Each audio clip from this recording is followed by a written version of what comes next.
My name is Sushiel, and I am almost 65.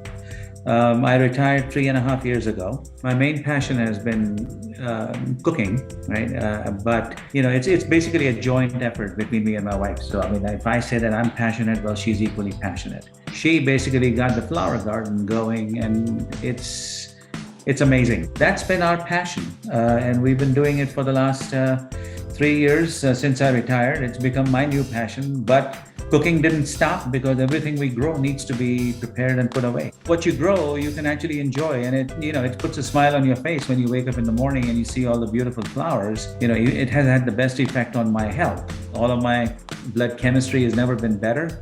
I've lost 27 pounds in weight, and my diabetes is under control. I can't ask for better. So I play music. I'm now a certified volunteer firefighter as well. I'm busier now than I ever was working for a paycheck. So there's no complaints. Just generally enjoying life.